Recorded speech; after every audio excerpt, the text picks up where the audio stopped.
Hello, everyone. Thanks for joining us. We're going to start in just a minute, but before we do, here are some housekeeping. We want to let you know that this session is being recorded.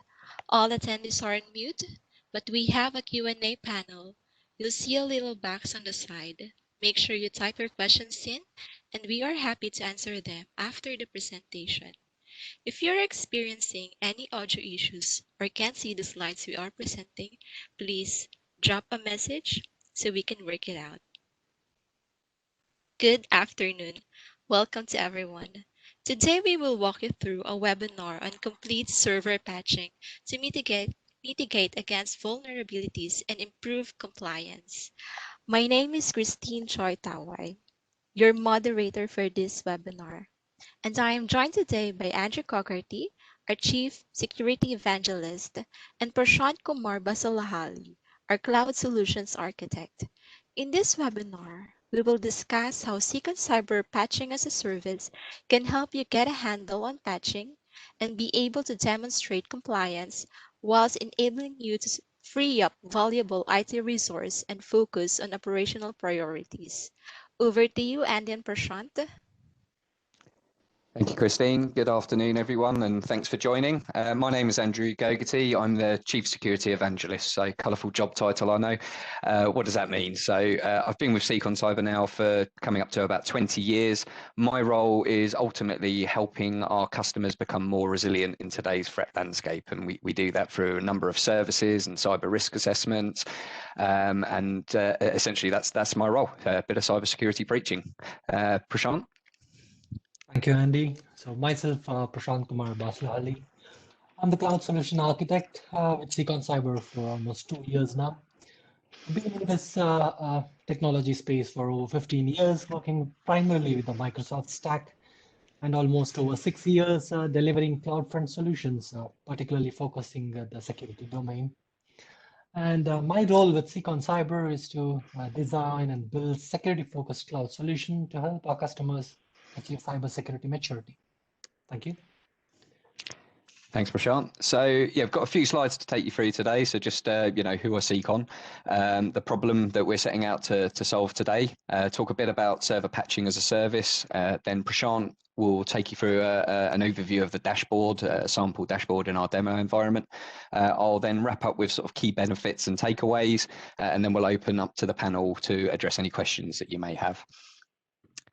So who is Seacon Cyber? We've been helping organizations for 21 years, purely focused on cybersecurity maturity. Like I said, I've been here for about 20 years of those. And we've sort of got three main pillars to our arsenal. The first is our security advisory services, and that's performing cyber risk assessments in line with the NCSC's cyber assessment framework, and ultimately helping our customers identify where they're at risk in terms of protecting themselves, in terms of detecting threats, and also that ultimate, what happens when the proverbial hits the fan, and how well placed are you to recover. We also have a wide range of cybersecurity technology partners, so we can help with cybersecurity solutions to address any risks. And then the jewel in our crown is our managed security services, of which the server patching service that we're covering today is one of those. So this is the problem with cybersecurity, as I see it. One of the most common ones we see in sort of our cyber risk assessments we perform, but we find that organizations are challenged with a lack of visibility. So they've probably invested heavily in cybersecurity, but they've got multiple tools scattered around the place, not integrated, each having their own management consoles, each generating their own alerts, and trying to sort of have a clear picture of what's going on can be very challenging. I'm yet to talk to an organization that thinks they have too many cybersecurity staff, and trying to keep on top of the day-to-day maintenance, of which patching is one of those, can be challenging. This is happening, and cyber criminal activity is on the rise. There's plenty of media references. I don't need to sit here with fear, uncertainty, and doubt. They're making a lot of money out of exploiting organizations, and will continue to do so until they stop. So it's going to be around for a while. And unfortunately, organizations are, it's a minefield. We've got lots of security vendors out there promising silver bullet. There's no such thing as 100% security. So it's, making sure you've got the right measures and the right tools and processes in place. So what I often find is, people are going out and buying best of breed, next gen antivirus, this and that and the other. But ultimately, some of the basics are being neglected, and patching is one of those that we see quite often. And I'll explain some of the reasons why we're seeing that during this presentation. So just for those that aren't aware, what is a vulnerability? It's ultimately a weakness in software that cyber criminals can exploit. Back in the day when I started, for a cyber criminal to exploit a vulnerability, it was quite a complex effort for them, probably required some clever coding, and they really needed to know their way around. Unfortunately, today that's not the case. They just need a Tor browser to get onto the dark web, and there's plenty of marketplaces out there where they can just go and buy a toolkit to exploit known vulnerabilities, point it at their victims, hope for the best, and go for the ones where they get the exploits. And this is really important, not patching vulnerabilities. It can give hackers an elevated level of access into your environment. They can run code, they can hide their tracks, they can install malware, use it to steal data, or just sit there and watch and learn your organization and use that against your customers or your suppliers, through, spoofing attacks, asking them to pay money to different directions. So, this is a big door into your environment. And if you haven't got patching handled, it's only a matter of time until one of these gets exploited. So it's not easy. Vulnerabilities are considerably on the rise. These are sort of the stats from the last few years, and I've only got a couple of operating systems here, but as you can see, there's more vulnerabilities coming out. I know Sec DevOps is a big hot topic at the moment, but ultimately there are still vulnerabilities in code, and if cyber criminals can exploit that, they will continue to do so. So that's just to sort of give you a snapshot of the fact that the problem is actually getting worse, not better. So why patch them? So I've already alluded that cyber criminals take advantage of unpatched systems, and it's one of the most common vectors that they use to gain entry into an environment. We are spreading our infrastructures now, so COVID has accelerated digital transformation considerably. So we've got a lot of hybrid environments out there. We've got servers doing different jobs, different applications being rolled out. So having that visibility over what you have, what your risk is, and are you addressing that is more important than ever. And it's not just sort of keeping the bad guys out, it's also critical for achieving compliance for a number of standards, including Cyber Essentials Plus and GDPR. And ultimately, within the GDPR regulation, if you were to get breached and PII data was leaked and you aren't patching against these critical vulnerabilities, would you be able to sit there and stand strong against the ICO when they're asking you, are you, ensuring the ongoing confidentiality, integrity, availability, and resiliency of processing systems? I certainly wouldn't want to have that argument if I had that, if I wasn't patching. So again, really important that this problem gets addressed. So this will probably resonate with many of you on the call. As I said, we do a number of cyber risk assessments, and when we uncover sort of, not best practice around patching, that there's always a reason for it, and it is challenging for organisations. I'm not going to read through each of these excuses. I'm yet to meet someone that says they love patching. It's one of those jobs that people don't like doing, but a lot of the time it's around actually getting it done, finding that change window, being able to actually ensure the patch is deployed. It's not normally a technology problem.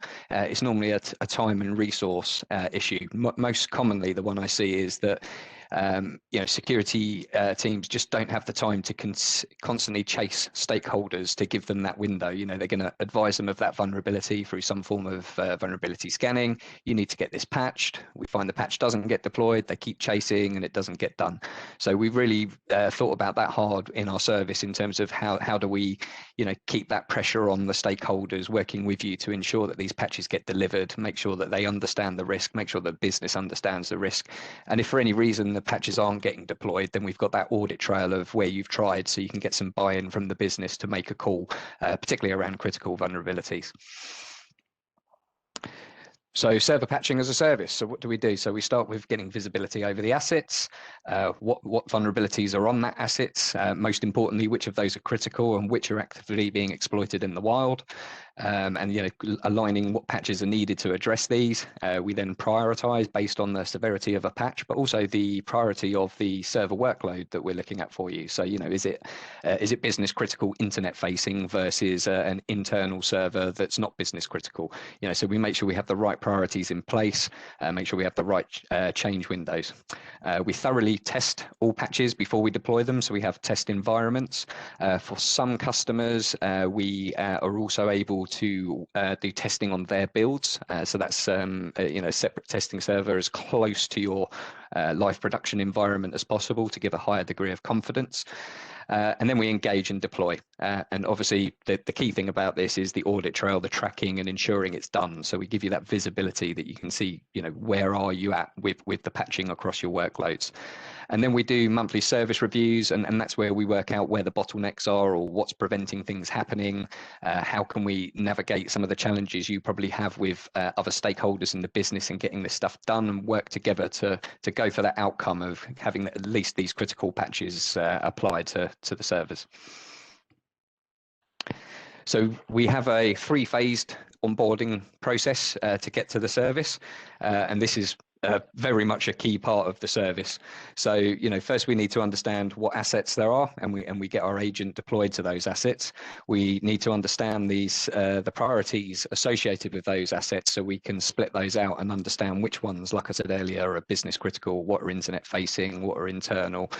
And then we need to align who the stakeholders are for those servers, so we know who to engage with in terms of getting these windows agreed, and also understanding the escalation process. So again, we're pragmatic. We know there's going to be scenarios where it's not a technology issue, but it's a business issue as to why a patch can't be deployed, and that's where through escalation we help justify why something needs patching and what the potential impact of it not being patched are, to enable the business to make a more informed decision and give the security team the buy-in that they need.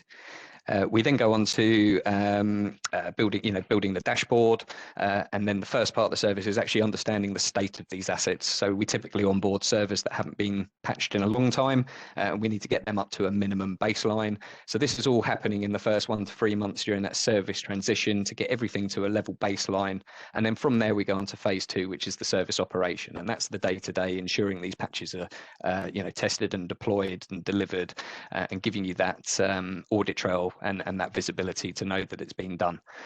Through the service reviews that we have, there's always service optimization going on. This is a difficult problem. Every organization is different, so we work very closely with you to work towards that outcome of making sure these patches are deployed.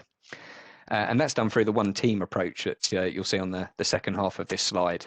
We work very closely to understand you as much as possible, to who we need to engage with, what the change windows are, what challenges have you had previously with patching, so we can make sure we're not going into this blind and we actually know how to approach the problem. So the service itself, do you want to cover this bit, Prash, before we jump into the demo? Certainly, Andy, here. Thank you. Our server patching service platform or the system updates through the manual and automated tasks based on the customer requirements and how critical the server is, and whether it is a test server or an end user machine or a production environment. So we perform deployment of patches for both Windows and Linux servers, irrespective of where they are hosted, whether it is in any of the cloud or whether it is on premises. Server patching service uses Microsoft's Azure Update Management in the Azure automation to perform these deployments. Update management ensures consistent availability of packages to show up for assessment soon after its release. So our server patching operations team ensures continuous monitoring for availability of patches, and when available, they evaluate and test these patches by initially deploying these patches into our initial test lab or the customer's sandbox environment based on the agreement. So once successfully tested, these patches are deployed based on an agreed patch management window following a change request approval. And that's through a scheduled deployment by means of a secure distribution of these patches to individual servers or a group of servers depending on the customer's estate.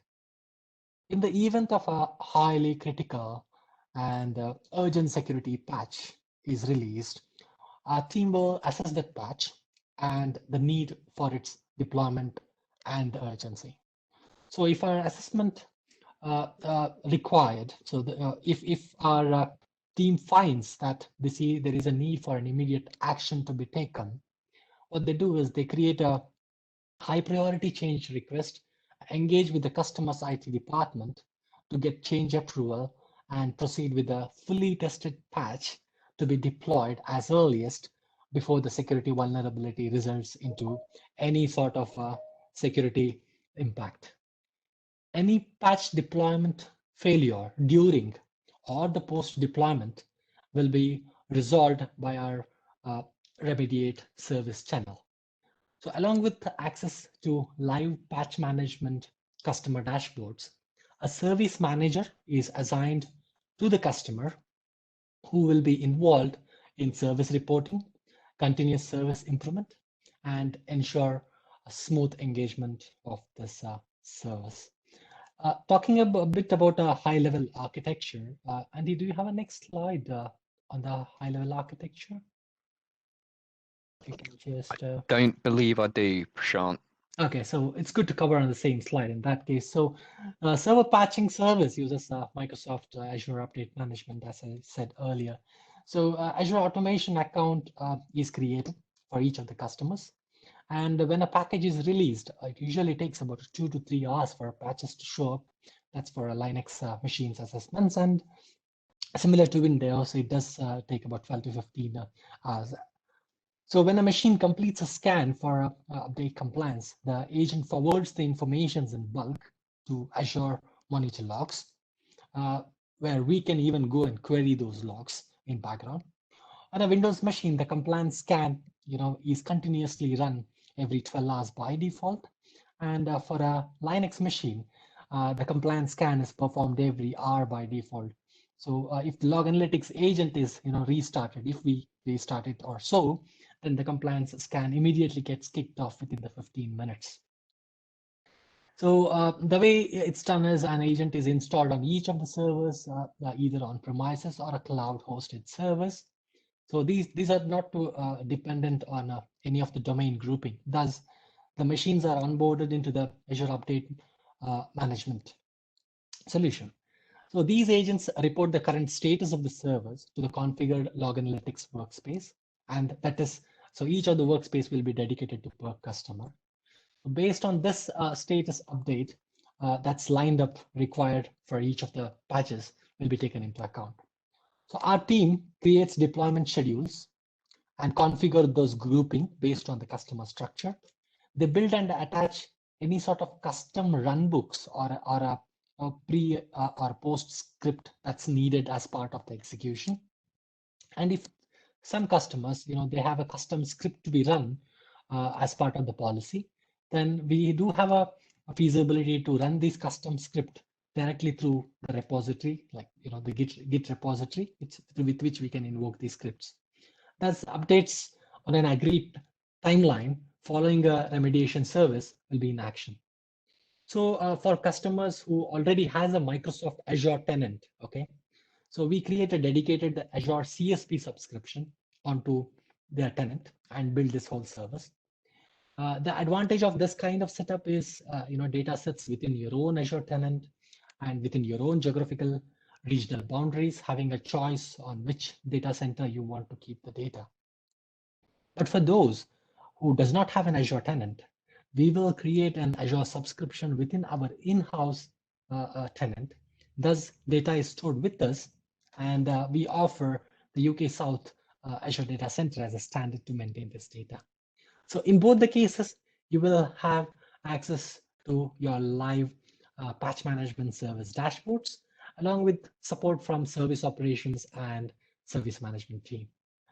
That's a lot of talk. And Andy, if you can help me, make me presenter, I can switch on to the screen. Absolutely. I shall hand that over to you now, Prashant.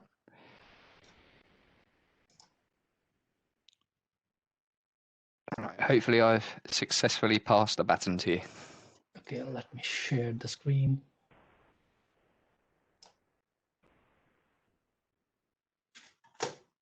Okay. So welcome to the Connect Protect dashboard. So this is our security platform that offers a managed security service to our customers. Connect Protect offers visibility in a single pane of glass, ensuring centralized visibility of various services that includes managed detection and response for servers, endpoints, and firewalls, and the device management service. And as well, you will see the integrated dashboards of the server patching service. You will see the different charts lined up in the dashboards that is integrated as part of our test lab or the in-house platform that we have. So I will keep the topic, more streamlined to the server patching as a service. So if at all you are interested in the managed detection and response, we also run different webinars dedicated for the MDR offering, and you can reach out to us anytime to discuss on the MDR platform. So moving on to the patch management dashboards. So our customers will have access to the live dashboards that details the status of patching onto their infrastructure. Please do note, this is our demo dashboard based on the test lab infrastructure. Thus, you will see limited details in each of the graphs, along with our standard patch management graphs, which we customize the dashboard based on the specific customer requirements. Sorry. On to the left, you are seeing the Windows updates that needs to be deployed based on the classification. From this graph, the security updates are of a high priority. So it's an update for a product-specific security-related issue. Moving on to the second chart, this gives top 5 machines having a pending or a piled up update that needs to be deployed. And on to the third one, it gives a total updates required across your infrastructure based on the severity. So in this case, critical and important updates is our focus for our operations team, and they try to ensure they are always kept up to date. You will also have a heat map summary of each of your machines. So heat map summary gives you a detailed view of patches that are deployed and are pending across different category with the highlighted color codes based on the pending update count. So this also highlights a type of operating system, the environment, whether they are into the cloud or non-cloud, what's the last assist, and the last update agent being seen when it's active. So when clicked on each of the computer as I'm navigating across the machines, so it gives the relational graph below, which details each of the patching, giving the description of the patch with its KB article number associated to it, and the classification of that particular patches followed by its published date and product and the patch that's applicable. Thus, this gives you an overall visibility and how our security operations team keep the infrastructure updated. Our server patching operations team also ensures a continuous monitoring for availability of patches to take a timely actions along with consistent service reporting and continuous improvements from our service manager. So with that demonstration, I'll pass it on to Andy to take the next go. Thank you. Over to you, Andy.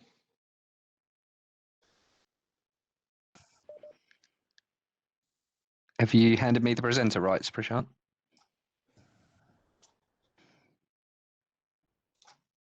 Here we go. I now able to present it? Yep.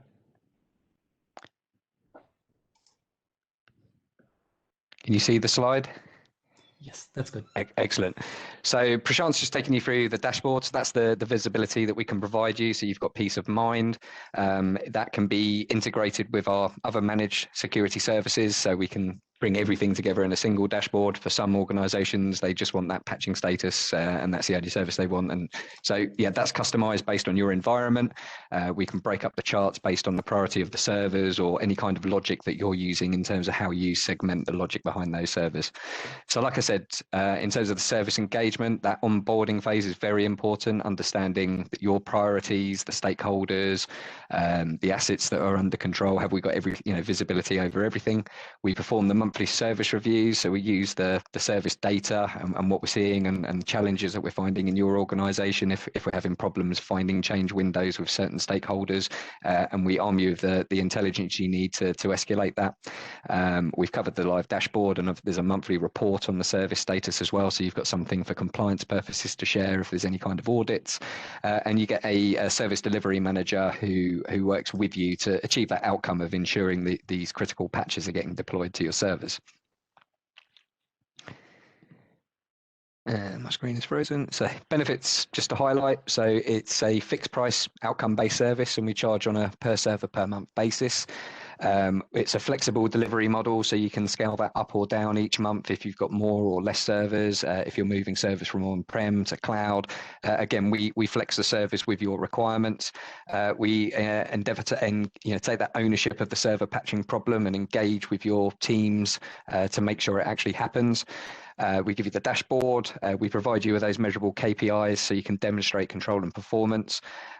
We don't just do server patching, like I mentioned earlier. We're full capable across the security spectrum, so we can offer a range of services and advice and insights with 24/7 operation from our security operations center. And like I said, we're ultimately here to help you reduce the risk of vulnerabilities being exploited by keeping these patches, servers up to date with the critical patches. So key takeaways: patching servers against vulnerabilities is vital today for cyber and data security. Failure to patch against vulnerabilities is often seen as a compliance failure by multiple different standards and authorities. And our patching as service takes away the burden and pain associated with patching.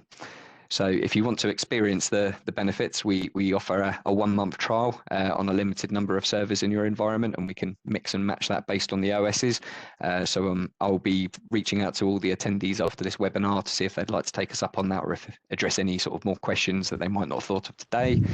But aside from that, that's the end of the webinar. Have we got any questions, Christine? Thank you, Andy. Let me go through the questions we received.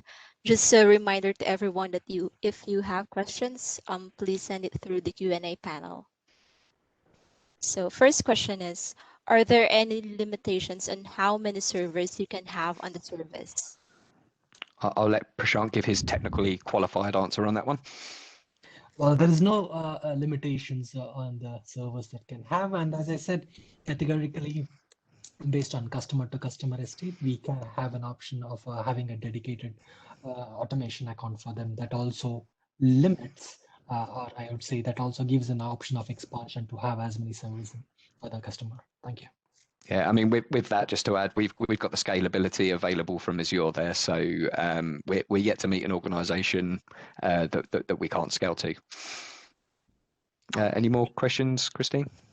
Thank you. Next question is, with the recent SolarWinds supply chain attack, how does this service address these types of attacks? Thank you. Okay, that's an interesting one. So obviously, SolarWinds was it's not a Wintel server. That was dedicated SolarWinds operating system vulnerability there. So we wouldn't be patching network devices or security appliances as part of this service. We do that for some security vendors that we partner with in terms of fully managed services. In terms of, if a similar scenario happened with a weaponized vulnerability in the wild on server operating systems, we would obviously understand through our threat intelligence and multiple feeds and research that we do that there is a vulnerability being actively exploited. So that would be one of those escalation scenarios where we would be raising a P1 with the most escalated point that we need to get to try and get an emergency change window in place to get that patch deployed. Another area we can address it as well is there is a number of attributes and IOCs associated from that vulnerability. So as part of our managed detection and response service, where which is ultimately a SIEM and SOC as a service, we can also do threat hunting in those scenarios. So it's a different service, but we could address the outcomes I think are being asked for there through threat hunting. And if we're finding any attributes associated with the IOCs for that breach, such as IP addresses, domains, files, we can search for those in your environment, and that would be created as an incident to help you lock that down. So whether that's to make changes on your firewall to stop certain IP addresses, whether that's applying patches or removing files. So it's a slightly different service, but we can address the outcomes I believe they're looking for. But if you can take a note on who asked that one, Christine, because I'm not sure if I've answered it how they expected, so I'll just qualify that after the session. All right, thank you, Andy. So next question. If a patch release goes wrong and causes an outage on my servers, will you recover it? I'll let Prashant take this one. Yes, sir. This is where the service of a remediation channel comes into play. So we work with the customer and try to, take the patch that's been deployed in, and if it is again, there will be a second round of testing being done either on the customer's sandbox or on the in-house lab to ensure that it takes a successful deployment. The feasibility study of the server, if there is a failure of this patches continuously on that, then we will dig down into the specs and configurations and any sort of other softwares that's running on that particular machine, which is blocking the thing. And then that's an open-ended option to the customer to say that if they wanted to live with this because they have an application that's really needed for their business, or they can call out, okay, this is the resolutions that you wanted to go ahead. We are quite flexible in terms of either changing the privileges on a particular application that runs in background, or lowering or upgrading the version of that particular software what they have in the system. Yeah, just to add to that, so we strongly advocate having backups available. We cannot guarantee that something is not going to go wrong, and that's why we do extensive testing to minimise the risk of that as possible. And if we can work on your builds and your sandbox, we're getting as close to production as possible to minimise that risk as much as possible. But this is IT; things do go wrong, and in that event, we would advise and typically expect in today's day and age that there would be some sort of backup available that we could, worst case scenario, resort to that backup and work with you to get that back up online. All right, thank you. So next question is, I already have a patching software. Can you use this, or should I use Azure Update Management? That's another one for Prashant, I reckon. Well, if you already have a patch the service or a patching tool, then definitely we wouldn't go and recommend asking you to switch the tool unless until you find a benefit in the service that we comes with our experts. So yes, the option one is you switch to our offering in terms of the Azure Update Management tool, where you get along with the experts who does this for you. But if you already have a patch management tool, we will not be able to go and take that tool and start deploying at your estate. That's a good point, Prashant. For some customers that are on our managed detection and response service, they've got vulnerability management solutions, patch management solutions. So we can bring them into our Connect Protect portal, and we can give you visibility over that, and we can correlate that with other feeds that we've got coming in from your environment. But that wouldn't we wouldn't actually leverage your tool to perform the patching. So we'd give you visibility over that. If we're seeing patches missing that are critical, same research taking place in the background, the same threat intelligence. So those would be raised as tickets for you to take action, and would be highlighted in service reviews if we've seen they're not being addressed because they're risks that we identify in your environment. All right, probably last question before we wrap up. Will I need to have an Azure subscription already set up? Well, you don't really need a subscription at all. So if you already have an Azure established Azure tenant, and if you want us to go through the CSP channel, then we will spin up an Azure subscription for you. And if you don't have an Azure tenant, then we will have an in-house subscription that's created well within our home tenant. So in short, you don't need to have any sort of Azure subscription. Thank you. All right, thank you. If there are no more questions, we would like to thank everyone for joining our webinar today. If you want an offline conversation around server patching as a service, please feel free to contact us. Andy, can you flash on the contact details? Or Thanks you for may waking me up contact there, Christine. or you may contact Andy. You can see his contact details on the screen. And just like what Andy mentioned a while ago, he'll get in touch with you after this webinar. Thank you and have a good day ahead. Thank you and have a good day ahead. Yeah, thanks everyone.